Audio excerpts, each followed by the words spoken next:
You wanted the best. You've got the best podcast. The hottest podcast in the world. The Chris Voss Show, the preeminent podcast with guests so smart you may experience serious brain bleed. The CEOs, authors, thought leaders, visionaries, and motivators. Get ready. Strap yourself in. Keep your hands, arms, and legs inside the vehicle at all times, because you're about to go on a monster education roller coaster with your brain. Now, here's your host, Chris Voss. Hi, folks. Chris Voss here from thechrisvossshow.com. There you go, folks. Welcome to the big show. We certainly appreciate it. When the Iron Lady sings it, that makes it official. The show is now live, as it were. So, as always, folks, we ask one thing of you. One thing only, other than, listen to the show, promote it, share it, give it some love. Refer the show to your family, friends, and relatives. It's the scene where you want to have all of your people that you know operating from the same brilliance of minds, the elite mindset that as the audience of the Chris Voss Show. For 16 years, we've been bringing you the smartest people, the CEOs, the billionaires, the Pulitzer Prize winners, the people who spend a lifetime, and if in case of Hollywood, spend multiple lifetimes, learning everything that they can, going through cathartic times, going through ups and downs, and how they built their life and the journeys that they took. And if you don't learn anything from any of the audience or guests that we have on as an audience, Jesus, go back and listen to the podcast again, like turn off the phones or something. I'm sitting here doing thousands of interviews, and every guest brings me something new, a new way to look at things, some new perspective and everything else.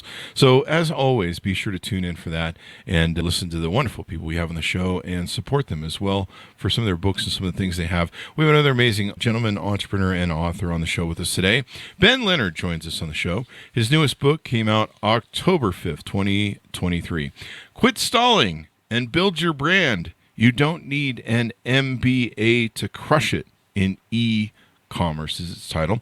And he's going to be joining us on the show to talk about everything he went into and what he did. He is the classic millennial entrepreneur. He built a business on a laptop in a cupboard in his spare time. The difference, Ben grew an international 7-figure business and successfully exited after 3 years. The business Holy Grail. Ben has been featured in various press, including Forbes. He's a sought-after e-commerce consultant, author, and international speaker. Meanwhile, Ben's brands are used by international athletes, A-list Hollywood film stars, and featured in multiple publications. He wrote the latest acclaimed book that we're mentioning today and talking about, and he's doing it all over with new brands, helping others do the same with his e-commerce consultancy at benleonard.pro. Welcome to the show, Ben. How are you? I'm great. It's good to be here. Thanks, Chris. It's wonderful to have you as well. Give us all your .coms. I think I plugged one for you. Give us your .coms where people can find you on the interweb. There's quitstallingbook.com. There's benleonard.pro. And for people who want to sell their e-commerce business, it's ecombrokers.co.uk. There you go. So give us a 30,000 overview. What's inside your new book? It's a roadmap from idea to exit for building a physical products e-commerce brand. Mm-hmm. It's the timeless business principles applied to e-commerce that I wish I'd had both when I started and as I was building my first brand. Mm-hmm. What it's not a technical book that's going to say, hey, download this piece of software or use this tool, because that's going to go out of date in 5 months.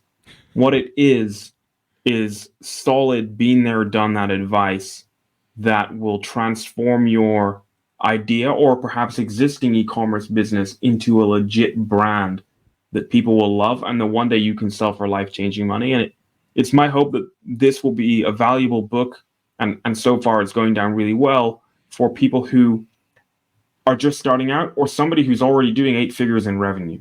I think there's nuggets in there for everyone. Mm-hmm. It's something you could read from cover to cover, or it's something that you could flick into the parts that you need as and when you're facing those challenges. There you go. And it sounds like you help them also build the brand so that you can exit it as well. That's an important thing. A lot of entrepreneurs, including me years ago, for decades, didn't really think about a business as an exit. I always thought as empire building, and it turns out it's probably smarter to exit them, especially when market conditions can change and stuff on you. Yeah, I mean, I think it's both. I think it's build it into an empire that is sellable and valuable, attractive to somebody else who will pay you top dollar for it. And then, depending on where you are in your life, you might then want to reinvest that money in a new project. That's something that I'm doing now, and the many people I work with are doing. Or it could be that, that you're done. Now you're walking off into the sunset to enjoy the rest of your life, doing whatever you may wish, depending on the size of your exit and where you are in your life. There you go. I mean, that sounds like a lot of fun to me, but I never really thought of it that way. And then we had some people that we've had guests like yourself on the show talking about exiting and preparing for exiting. And correct me if I'm wrong, but one of the important things about exiting is beginning right. How you set up your business model, how you set up your books, how you set up the whole thing. What are you the business, or is the software the business, I suppose? Yeah, totally. So the most money you'll ever make from your business, for most people, will be on the day that you sell it. If you break down everything that you've already paid yourself in historical earnings, and everything that you might earn after you've sold it in like profit shares or consulting with the new owners, and everything you get paid the day that you sell it, more than half, something like 60 to 70% will come the day that you sell it. So if that's true, and we know it's true, it makes sense, surely, that we'd at least dedicate some time to thinking about how that looks from day one. And how that looks, people are often thinking, how much can I get paid for my business? But what they're forgetting to think about is, you're only going to get paid for your business if somebody buys it, right? So you need to step into the buyer's shoes and think about what they want. And what they want is a legit brand, not just like a website or an Amazon account or a Walmart account or something that's just selling stuff. They want a true brand that people are connected to, that has raving fans consuming their content all over social media and YouTube and a podcast, reading the email newsletter, that makes people excited. And they want that brand to be profitable and growing so that it's got a future. And they want it to be well documented in terms of all the right certifications and up-to-date accounts and great record keeping, so that they can pick your brand up, drop it into their ecosystem, because most likely the buyer is going to be an institutional buyer, not just some private individual. And then run with it. And so that's what I try to teach people. I try to teach people to take their businesses seriously. They're not starting some side hustle on the internet. They're starting a real brand. And, the way I say to people to do it is, think about your own favorite brands. And that could be a product to do with your hobbies. Like, I play the drums, so my favorite brand of drums is Sonor. Or it could be to do with your profession or whatever it might be. But think about your favorite brands and ask yourselves, how do they look and behave and feel? What do they do? And then apply that to your business. There you go. So tell us about your hero story, your journey. How were you raised? What made you get into the space? What made you want to be an entrepreneur? What was your journey? Yeah, the whole thing was a bit of an accident. I'm from Northeast Scotland.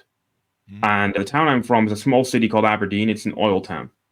So it was almost inevitable that I ended up working in oil. So I was the environmental guy, the token tree hugger, dolphin hugger, actually, to be precise. My background was in marine ecology. So I helped oil companies stay within the regulations. Oh, okay. And I generally enjoyed it, right? But I was a tiny cog in a huge machine. And I felt like something was missing. And in 2012, I had an idea to start a fitness brand. And so I did absolutely nothing about it. Because like most people, I was, trapped in this belief that entrepreneurs are other people. They're people with business degrees, they're inventors, they're people who inherit a business or a lot of money. Or have an MBA, as you quoted. Or have an MBA. Yeah. You kind of grow up thinking you go to school, you work hard, you might go to university, get a job, retire and die. And it wasn't until 4 years after that I got really sick with a heart condition. I'm fine now, but I had to stop work and stop my fitness hobbies. I needed something to do. And so I started this fitness brand as a hobby. And I tried to sell the products into gyms, and it was a disaster. I was laughed out of the gyms. Oh, wow. But I realized I could sell online to people like me. And so I did. And I started selling on my website, and I started selling on marketplaces like Amazon.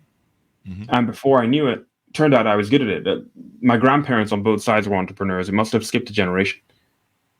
And we expanded the business from the UK to Europe to Australia, the Middle East. The brand's now in the US. And eventually we were doing $6 million a year in sales. And in late 2019, I sold that business. And now, like you said in the intro there, I'm building new brands and teaching others what I know. There you go. And you started it from a laptop, basically, and I think you said a cupboard. I don't what was the cupboard reference to? I lived at the time I was in a small apartment, and my workspace was a glorified cupboard in my flat. Oh, wow. So, I called it my office. Where you had your laptop and your work. Yeah, exactly. But I called it my office, but really it was a cupboard. For my chair to fit at the desk, the cupboard doors had to be open or it wouldn't fit. Oh, so seriously? Yeah. So it really was just a cupboard. Wow. It seems kind of bananas now looking back, but I was generating, multiple seven figures in revenue and plenty of profit too from a laptop in a cupboard. But yeah, That's what happened. There you go. I mean, a lot of people, when I talk to them, hey, I'm going to start a business, Chris. Okay, great. Go ahead and do it. And they're like, yeah, I'm just waiting for the time to be right. I got to, get enough money and I got to have the perfect office set up and blah, blah, blah, blah, blah. And I'm like, yeah, if you wait for perfect, you're never going to do it. This is doing in business, in being an entrepreneur, it's a solvable problem where you've got to start solving problems right away, and you got to go through a bit of a process to that. And you can't just be like, well, I'll just start when it's perfect, because no time is perfect, no launch is perfect, nothing is perfect about being an entrepreneur. In fact, really the true nature of being an entrepreneur is problem solving. That's pretty much what you're doing. You're always just going to be problem solving. So I love the story of you operating out of the cupboard. I mean, it paints a beautiful picture of, you're going for it. You're not sitting there worrying, going, well, I don't have the perfect desk. Well, I don't have the perfect space, blah, blah, blah. All these excuses that people will make. You're just like, I'm going to make this work somehow. And that's the beauty of successful entrepreneurs, I think, is they make it work somehow.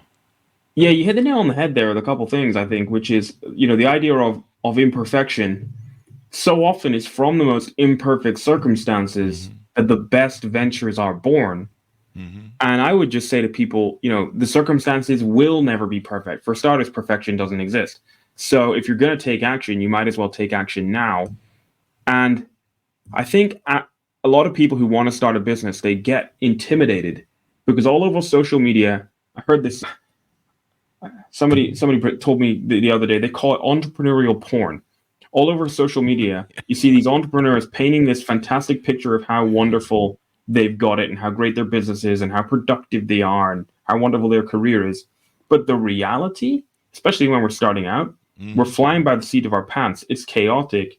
We are building the plane while we fly it. It's also incredibly exciting. It's intimidating because we haven't got a clue what we're doing half the time. And that's normal and that's okay. But if you don't start, you ain't going to get anywhere. That's true. So that's the message I'm trying to get across to people. Every journey has to begin, Yeah, it has to begin, and you have to give yourself permission to start. Yeah. People think, oh, I'm not qualified. I don't have an MBA. I'm not an inventor. I don't have enough capital. My friends will laugh at me. People will say, stick to your day job. What happens if I fail? But actually, none of that really matters. Because when you think about it, people say, oh, I sell stuff on the internet, but it's not really a brand, They think the brands are like Nike. Mm-hmm. But once upon a time, Nike was just an idea in somebody's head. And even on day one, when they decided to start Nike, it was still just an idea with zero sales. So if we all just give ourselves permission to start and treat our business with the respect it deserves, as in treating it like a real big boy grown-up brand, then actually you'll find, even if it doesn't work out, well, at least you took the opportunity to give it a shot. Yeah. You're not going to... I would rather have said, hey, I tried, I swung for the fences, and I missed, than say I didn't swing for the fences or I tried to bunt it. I would rather know that I swung for the fences, and you learn the other thing is you learn so much, as an entrepreneur, there's a lot of small starts I did that failed and they didn't really even fail. They were just small starts trying to see if stuff would stick. And you learn things from those.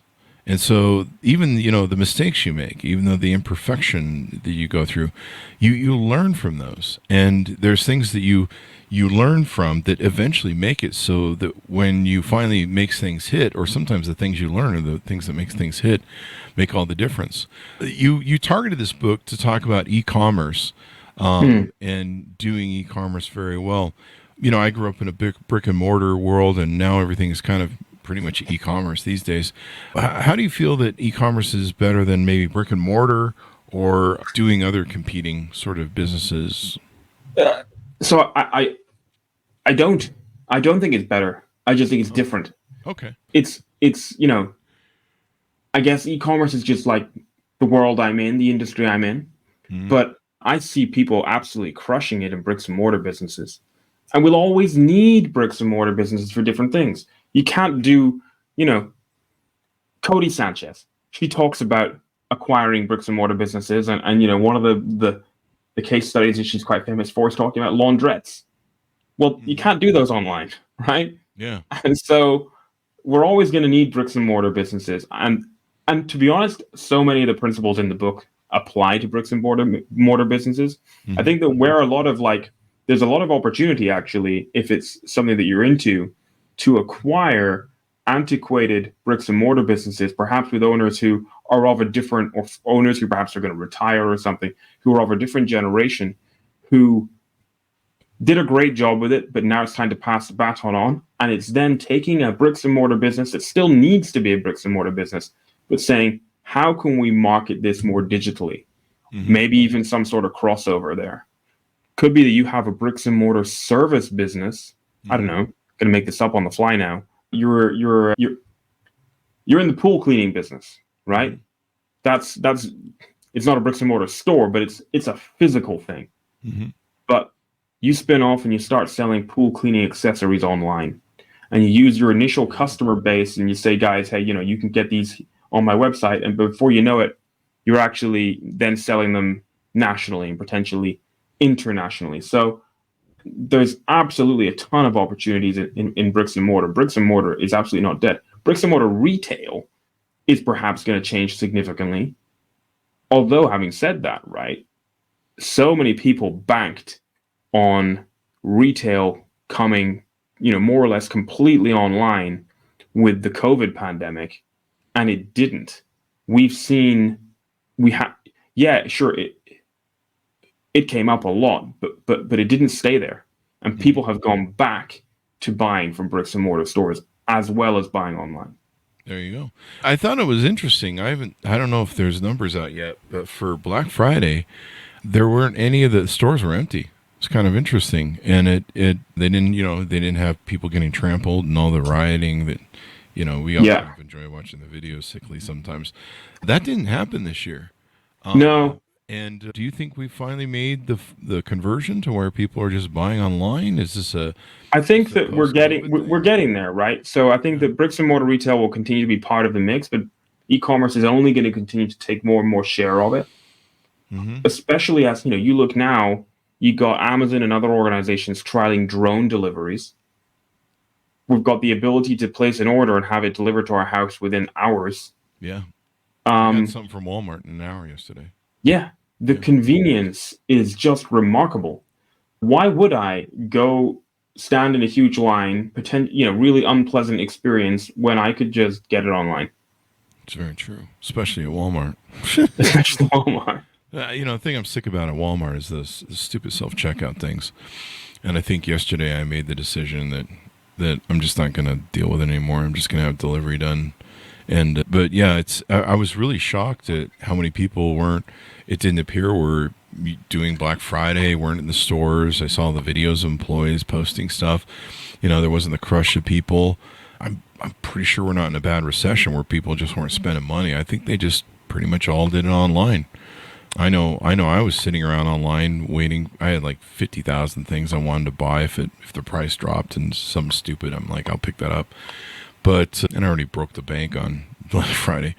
But it just seemed like it was a thing. And then I was seeing the inventory that, I thought at first, oh, somebody's taking video and they're taking select cuts, like maybe they recorded the video before opening hours, and they're like, "There's no one here," and you're like, maybe this is a spin. But then you saw like the inventory, the leftover inventory that was still there. You know, they brought all these TVs that were still sitting there, and you're just like, "Wow, that's not fakeable." You really No. shot it. Yeah. So, but e-commerce, why is e-commerce easier, and do you recommend it for people who as a first business, as opposed to doing franchising or doing brick and mortar or something else? The playing field is so level.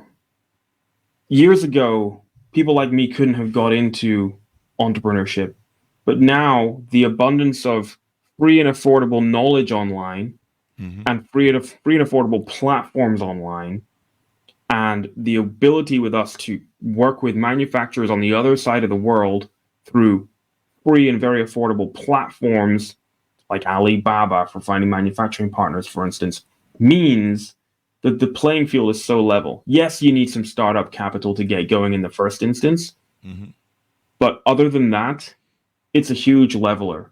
And even if you don't have some startup capital, you can still get in with like a drop shipping model, for instance. I mean, I personally prefer to teach people to actually build legit brands and hold inventory and act like a real consumer goods brand. But if you don't have enough capital to do that to begin with, then drop shipping can be a great way to learn the ins and outs of e-commerce, build up some funds to go and develop a real brand after that. So yeah, e-commerce is so accessible. Yeah, I mean, you can go online, you buy a website, pay your money, and then you can market. You've got low overhead and everything else. You don't have the high overhead that goes on. I noticed on your website you've got several different offers. You've got an entrepreneur mindset mini course, brand building offers. Tell us about those. Sure, yeah. So I work with people in like a variety of ways. I consult, whether that's with like individuals and small teams who own an e-commerce business, but also with, large, private equity backed brand houses who want to understand why it's guys on laptops in spare rooms that are crushing them on e-commerce, right? Because those are large sort of bureaucratic organizations. They want to understand how to be nimble like us. So, I do the consulting. There's the book. And when you go to the book website, yeah, there's a little mini course. You slam your email address in there. There's a little mini course you can get. And if you enjoy that, there is a course that goes with the book that you can upgrade to if you want. That's over at product-empire.com. So that's the course that goes with the book. But I wanted to make sure that I kind of practice what I preach in terms of accessibility and affordability. And that's why the book is really comprehensive. And so, for the cost of a book, whatever it is, $15-16 on Amazon, you can learn from someone who's been there and done it. And part of my motivation for the book was really that I was frustrated at the amount of fake BS gurus out there on Instagram, on YouTube, who've never owned a successful business, but are just parroting and regurgitating stuff that they've heard, which is mostly wrong. And people are losing their life savings investing in stuff that they've heard from these guys, when actually all they need is legit advice from someone who's been there and done it, and to treat it like a real business and not some sort of get rich quick scheme. And in that way, e-commerce can be life changing. You just got to get it right and learn from the right people. Definitely, you've got to. There's a lot of what did you call it? Entrepreneur porn, success porn that's out there. Yeah. In the marketplace, and sometimes I just look at some of it, and sometimes relationship porn, dating porn. It's just there's nutritional porn.